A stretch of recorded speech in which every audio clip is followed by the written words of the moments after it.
Hi friends, मैं परविंदर खारी।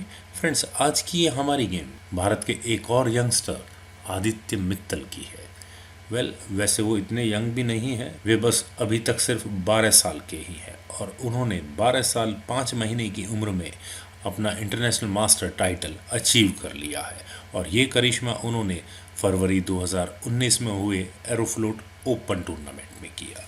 तो friends, आज की हमारी गेम इसी टूर्नामेंट के थर्ड राउंड की है, जो उन्होंने रशियन इंटरनेशनल मास्टर समियन लोमासोव के सामने खेली थी।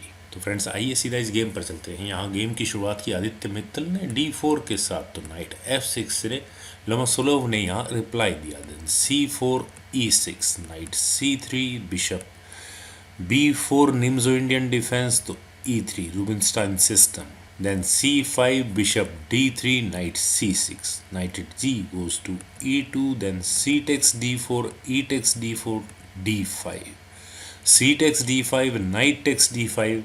यहाँ इस c3 नाइट पर प्रेशर, और इसके बाद यहाँ वाइट ने कैसल किया। Knight at c goes to e7। Friends, यहाँ इस पॉइंट पर ब्लैक आई थिंक कैसल भी कर सकता था, वो शायद यहाँ ज़्यादा अच्छा होता, लेकिन अपने नाइट को मूव करना। Okay, then bishop G5, white को यहाँ मौका मिला इस नाइट को पिन करने का। देन H6, बिशप पर अटैक, तो नाइट टेक्स D5। और अब ब्लैक यहाँ इस नाइट एक्सचेंज को कैसे कंप्लीट करे। अगर वो यहाँ करे E टेक्स D5, तो उसके बाद क्वीन A4 चेक, और स्ट्रेट फॉरवर्ड यहाँ इस चेक के साथ ब्लैक को अपना एक बिशप गंवाना होगा। लेकिन ब्लैक यहाँ वाइट के दूसरे बिशप को भी आराम से ले सकता है।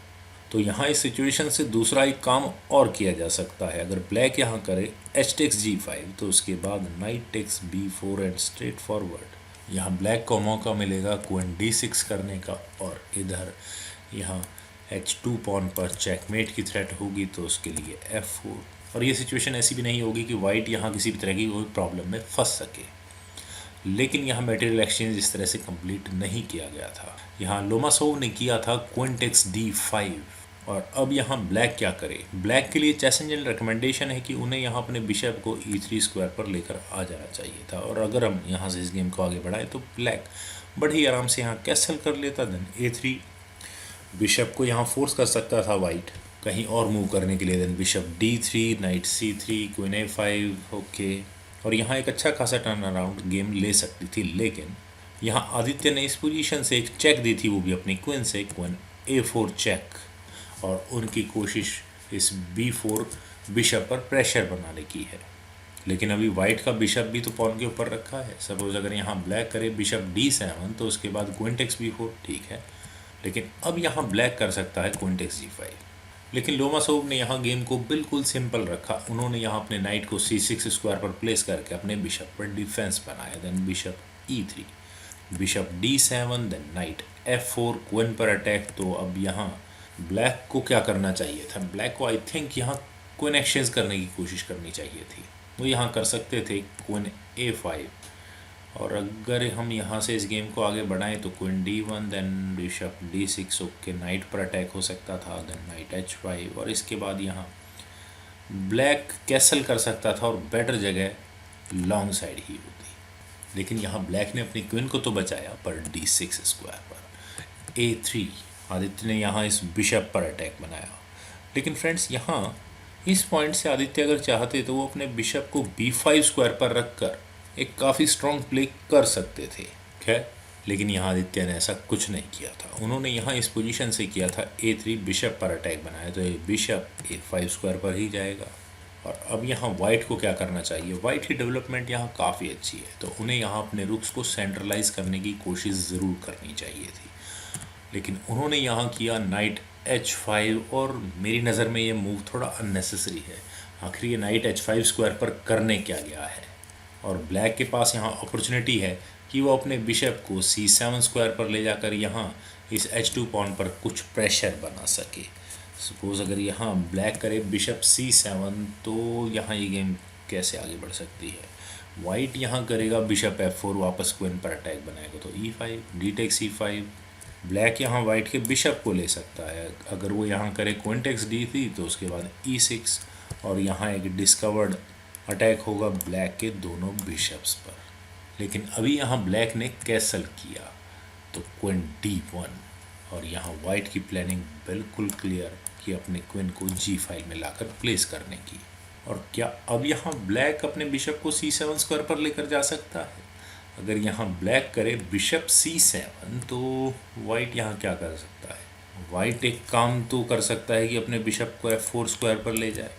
सपोज अगर यहाँ वाइट करे बिशप F4 तो उसके बाद वही E5, then D takes E5, knight takes E5, bishop पर अटैक होगा तो बिशप E4, और यहाँ ये गेम इस तरह मैनेज हो सकती है। लेकिन यहाँ इस पॉइंट पर वाइट एक काम और कर सकता है, वो यहाँ कर सकता है नाइट F6 चेक और अपने नाइट को स्ट्रेट फॉरवर्ड सेक्रीफाइस कर सकता है।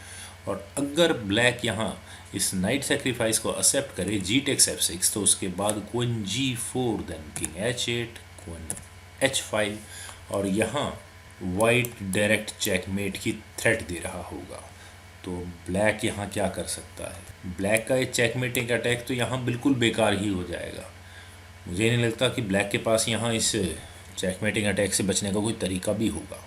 तो आदित्य ने यहाँ पहले किया F5 ताकि ये क्वीन G4 स्क्वायर पर आ ही ना सके, तो बिशप C4। और फ्रेंड्स यहाँ इस पॉइंट पर लोमसोव ने आदित्य मित्तल को ड्रॉ ऑफर किया था, लेकिन आदित्य को आखिर अब यहाँ ड्रॉ एक्सेप्ट करने की ज़रूरत ही क्या थी? और अब ब्लैक यहाँ क्या मूव चल सकता था? एक ऑप्शन है कि ब्लैक यहाँ अपने F पॉन को आगे पुश करके वाइट के बिशप पर अटैक बनाए, और अगर हम यहाँ से इस गेम को आगे बढ़ाएं तो वाइट यहाँ पहले कर सकता है क्वीन G4, डायरेक्ट चेकमेट की थ्रेट दे सकता है, तो G5। ओके, ये भी एक तरीका है चेकमेट से बचने का। लेकिन अगर यहाँ वाइट करे नाइट टेक्स F4 तो ये गेम किस तरह से आगे बढ़ती है? Rook takes F4, then bishop takes F4, queen takes F4, bishop takes E6 check, bishop takes E6, then queen takes E6 check, king G7। और ये गेम मैं फ्रेंड्स इक्वल ही कंसिडर करूँगा, अभी यहाँ किसी को कोई ज़्यादा खास फ़ायदा नहीं होगा। यहाँ इस पोजीशन से ब्लैक एक काम और कर सकता है, वो यहाँ अपने बिशप को E8 स्क्वायर पर ले जाकर पहले वाइट के नाइट पर अटैक बना सकता है। और अगर हम यहाँ इस पॉइंट से गेम को आगे बढ़ाएं तो वाइट यहाँ क्या करेगा? नाइट F4, पहले अपने नाइट को ही बचाएगा, और यहाँ इस E6 पॉन पर भी प्रेशर होगा, तो bishop F7, then knight takes E6। White यहाँ अपने नाइट को सेक्रीफाइस कर सकता है, bishop takes E6, then bishop takes E6 check, queen takes E6, लेकिन इसके बाद यहाँ वाइट करेगा D5 और यहाँ क्वीन और नाइट पर फोक होगी। और अब ब्लैक यहाँ क्या कर सकता है? रुक at A goes to D8, वो यहाँ इस D5 पॉन को पिन कर सकता है, लेकिन D takes E6, then rook takes D1। Okay, queen exchange हो सकती है, रुक एट A टेक्स D1। और आई थिंक अब ये वाइट का 6th रैंक वाला पॉन ब्लैक के लिए बहुत बड़ी मुसीबत बनता चला जाएगा। ब्लैक यहाँ काफ़ी कुछ कर सकता था, लेकिन ब्लैक ने यहाँ किया किंग H7। और क्या उसे वाकई में ज़रूरत थी इस किंग H7 मूव की? बिशप F4, क्वीन पर अटैक। और क्या यहाँ लोमसोव इस D4 पॉन को ले सकते हैं? अगर वो यहाँ करे क्वीन टेक्स D4 तो उसके बाद queen takes D4, knight takes D4, then rook at A goes to D1, और यहाँ ये नाइट कंप्लीटली मिस्ड प्लेस होगा।